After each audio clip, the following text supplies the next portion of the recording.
Hello dear friends, welcome to another interesting audio-visual session of EPG Pathshala. I'm Shashi Negi. I'm teaching political science to the students of undergraduates and postgraduates in the Department of Evening Studies, Punjab University, Chandigarh. Today I'm going to discuss comparative politics with a special reference to advanced societies with you. In this particular chapter, I'm going to discuss how comparative politics have been evolved with the passage of time, what is the nature of comparative politics, and how dynamic it is, how it keeps on changing from one period to another period with the different context. After that, we are going to see the characteristics or features of comparative politics in the different phases. In the end, we are going to study the various limitations and problems to study the comparative politics which we are facing in the present period. The concept of comparative politics is not new. This concept of comparative study, we can trace the history of comparative study from Greek period, when Aristotle has made comparative study of 158 constitutions, and he came up with the conclusions that which kind of political system is the best one. But the nature of comparative politics or comparative political analysis in today's world is totally different from that period. At that time, comparative study which made by the Aristotle was quite speculative, it was normative in nature.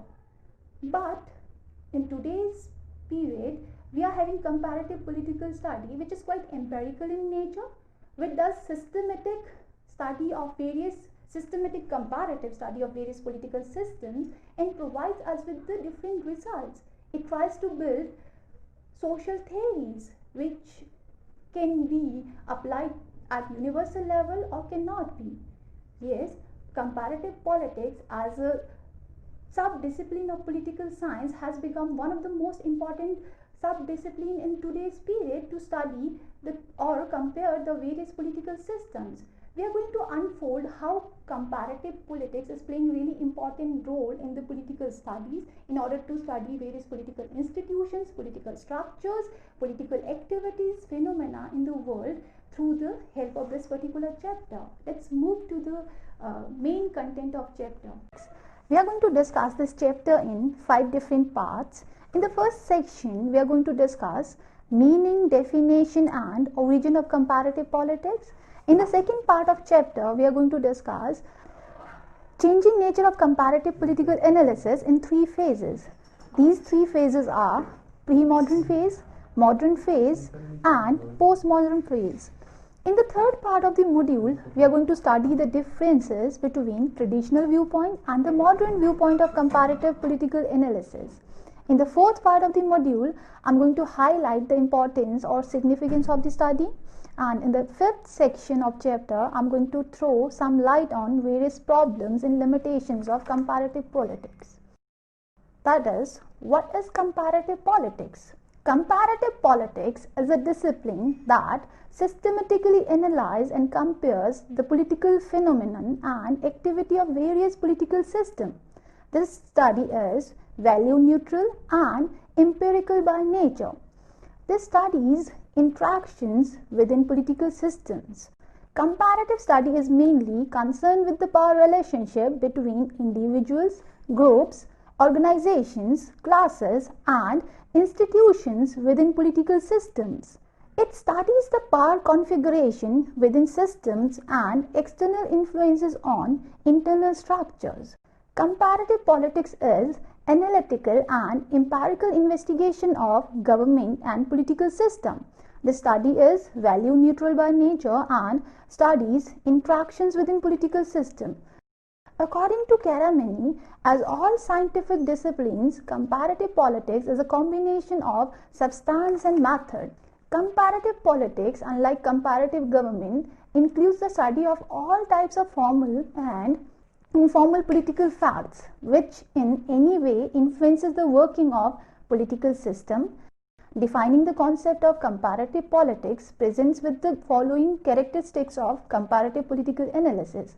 Comparative politics is analytical and empirical investigation of government and political system. Comparative politics is study of infrastructure or total environment of political system. Comparative politics of contemporary period put more emphasis on the study of developing societies and local level studies.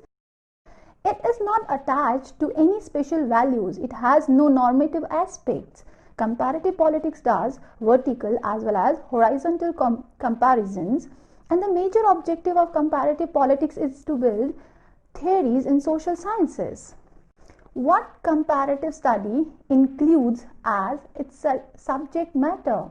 The subject matter of comparative politics is the result of behavioral revolution which came in the study of political science in the beginning of 20th century, whereas study of comparative government has started earlier. According to Karamani, as all scientific discipline, it includes combination of substance and method. Comparative politics put emphasis on both the method of inquiry and substance into which inquiry is directed. It is the substance of comparative politics which has given comparative politics its distinctiveness both as a method and as a specific field of study. Let's move to the second part of chapter where we are going to discuss nature and scope of comparative politics in three different phases. These three different phases are: first phase is the pre-modern phase where we are going to study evolution of comparative politics from Aristotle to 17th century and nature of comparative politics in 18th and 19th century. Second phase is known as modern phase where we are going to see the development of comparative political analysis in 20th century. Postmodern phase is the third phase, which is also known as post-behavioralist phase. This phase starts after 70s. First phase, traditional viewpoint of comparative politics. In its earliest incarnation, the comparative study of politics comes to us in the form of studies done by Greek philosopher Aristotle. Aristotle studied the constitutions of 158 states and classified them into a typology of regimes. His classification was presented in terms of both descriptive and normative categories. These Aristotle's categories were acknowledged and taken up by Roman thinkers such as Polybius and Cicero, who considered them in formal and legalistic terms. Concerns with comparative study of regime types reappeared in the 15th century with Machiavelli. In the Renaissance period, Machiavelli used the comparative method of study in his writings, The Prince and the Discourses. Later on, French philosopher Jean Bodin undertook a comparative study of government of various European states. After the origin of comparative politics, it remained in a state of dormancy for several centuries. It was revived only in 18th and 19th century with the work of Montesquieu, which deeply influenced the constitution making process in USA, France and other Western countries. He used the comparative method for analyzing law and politics. He made a comparative study of British and French system of governance and formulated his theory of separation of powers. In the 19th century, J.S. Mill and E.F. Freeman made good efforts to compare the state and governments. They also made contribution to develop comparative method. A.D. Tocqueville took forward the practice of comparative study with his work Democracy in America. By the end of 19th century, comparative study of government took a new shape with various works of political scientists. Let's discuss the features of comparative politics in pre-modern times now. The main goal of this comparative analysis was to establish classifications and typologies. The subject was discussed in a purely descriptive, historical or legalistic manner. It had thus adopted a rather limited methodology. Government study was smaller in number and all were falling in a single cultural pattern. The traditional approach to comparison was highly normative, mostly ethnocentric, and used comparisons in an anecdotal way. The scholars of the sub-discipline put almost exclusive emphasis on the study of governmental structures and the formal organizations of the state institutions. Traditional approach was non-comparative, descriptive, parochial and static. The comparative politics of this time has been considered as the comparative government. Let's move to the modern period now. Nature and scope of comparative politics in modern period. Comparative politics in earlier 20th century.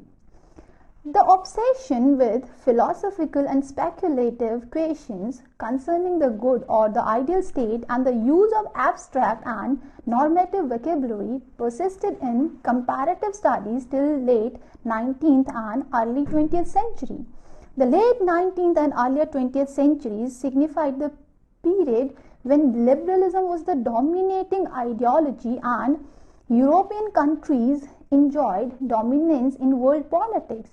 The rest of the world of Asia, Africa and Latin America were either European colonies or under their sphere of influence as ex-colonies. Major comparative works of this period like James Bryce, Modern Democracies, Herman Feiner's Theory and Practice of Modern Government, J. Friedrichs, Constitutional Government and Democracy, Robert Michel's Political Parties and M. Duverger's Political Parties, largely concerned with the comparative study of institutions, the distribution of power and the relationship between the different layers of government. These studies were Eurocentric. These were only confined to the study of institutions, government and regime types in European countries like Britain, France and Germany. All the history of this period kept Europe at its center and ignored the rest of the world as people in the rest of the world is without histories, or the histories of these people were bound with and destined to follow the trajectories already followed by the advanced countries of the West. Thus, the work done until 20th century manifests their rootedness in the normative values of Western liberal democracies, which carried with its baggage of racial and civilization superiority and assumed a prescriptive character for the colonies and former colonies. Development of comparative political analysis after mid-20th century, where there was the adoption of behavioral study. The comparative study of government till the 1940s was predominantly the study of institutions, the legal constitutional principles regulating them and the manner in which these institutions and regulations functioned in Western liberal democracies. A powerful critique of the institutional approach emerged in the middle of 1950s. The critique had its roots in behavioralism, which had emerged as a new movement in the discipline of politics, aiming to provide scientific attitude to discipline and develop a science of politics. Known as the behavioral movement, it was concerned with developing an inquiry which was quantitative, based on survey techniques, involved the examination of empirical facts and separated from values to provide value-neutral, non-prescriptive objectives and explanations. Features of comparative politics in modern period. It emphasizes on value-free political study. Only those values are admitted whose validity can be scientifically demonstrated. It rejected the normative approach of traditional viewpoint. Modern viewpoint of comparative politics stresses more on analytical and empirical investigation. It was no longer confined to descriptive studies. The aim of modern view is to explain an empirical and objective theory of politics capable of explaining and comparing all the phenomena of politics. Modern viewpoints stressed on formal as well as informal structures and political processes, political behavior. It stressed on study of developing areas and societies.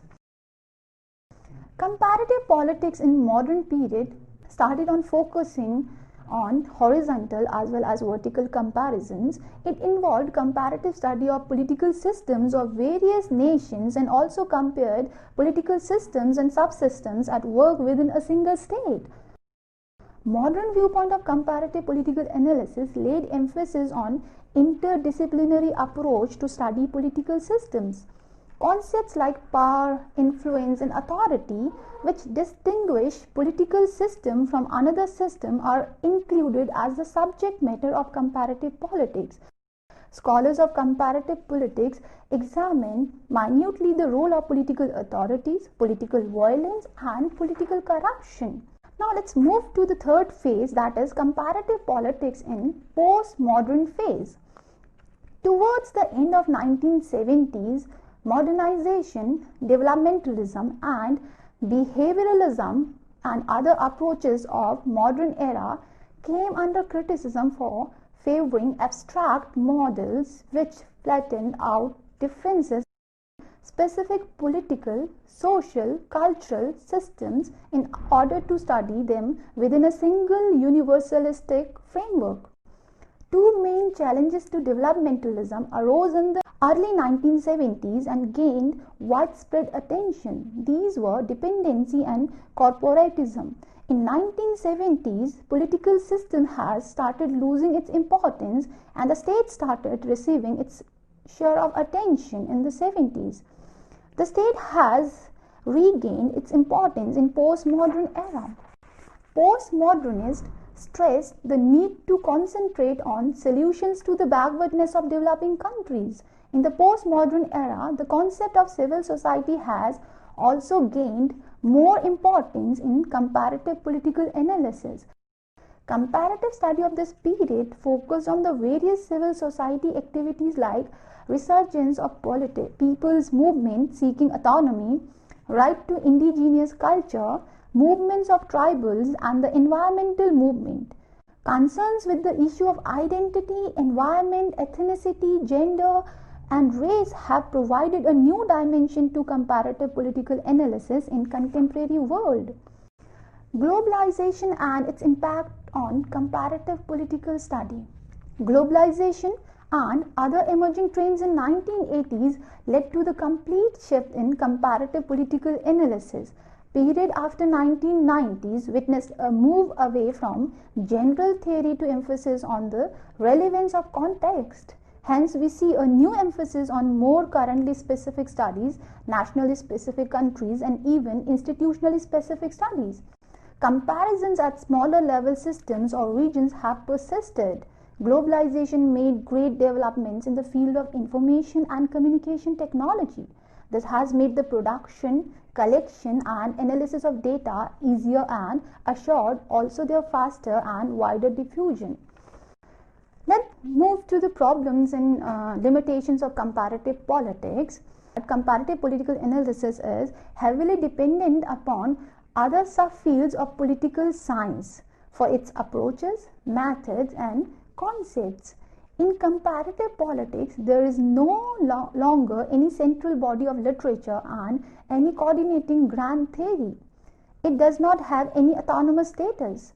Comparative politics is methodologically and epistemologically dependent on other subjects. Universally acceptable results are not possible in comparative politics because political economy and social conditions of every country are diverse, as the problems of developed countries are not similar to developing countries. The adoption of interdisciplinary approach in comparative politics has so much widened the scope of this subject that one is often faced the difficulty of knowing that subject of political analysis included and what it excluded. It is difficult to draw boundaries in the subject of comparative politics. There is no consensus among scholars regarding the meaning or terminology of comparative political analysis. Comparative politics is suffering from the ambiguity as social scientists use concepts according to their own specialized knowledge. Serious difficulties are being faced by the comparative political analyst while collecting information and data about the political system and other non-state institutions. wide range of characters of background variables, role of norms, institutions and behaviors in government and cross-cultural studies are again creating problems for comparative political analysis. Political behavior is not concluded on a rational basis or scientific principles. Therefore, doing systematic study in comparative politics is more difficult. The concept of political institutions and nation state in comparative politics are facing the challenges from the capital, technology, cultural practices, cross-country labor migration, monitoring of human rights violations, military interventions and autonomous movement from below. This signifies that the idea and the institution of a culturally homogeneous nation state which had come to pervade political thinking since the 18th century are in crisis. Let's sum up the whole chapter. As a subdiscipline of comparative politics, subdiscipline of political science, comparative politics builds the social theories which help to establish a society which is better and which provides a stable political system and social system. The nature of comparative politics, we have seen it was quite dynamic, as in the earlier pre-modern period, it was more speculative, ethnocentric, Eurocentric. It was not based on any scientific method, or it was more value-based. But with the passage of time in modern period, the nature of comparative politics has been changed and it has become more and more scientific and systematic.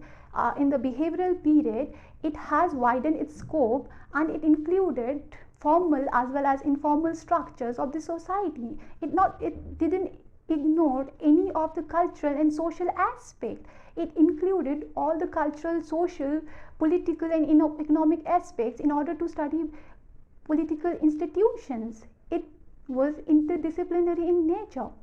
And this study has widened the scope by making study more and more empirical and analytical in nature. But post-modernist and the post-behavioralists criticized the modern period for being more and more like life sciences and ignoring the values and the cultural or social aspects of the society, because the political and other institutions or political activities are not only being modified by the political system, but yes, social cultural aspects are also playing a really important role in this. Therefore, this modern period comparative political analysis has been criticized by postmodernists. One can see that the whole concept of comparative politics is not errorless and it was criticized by many other thinkers.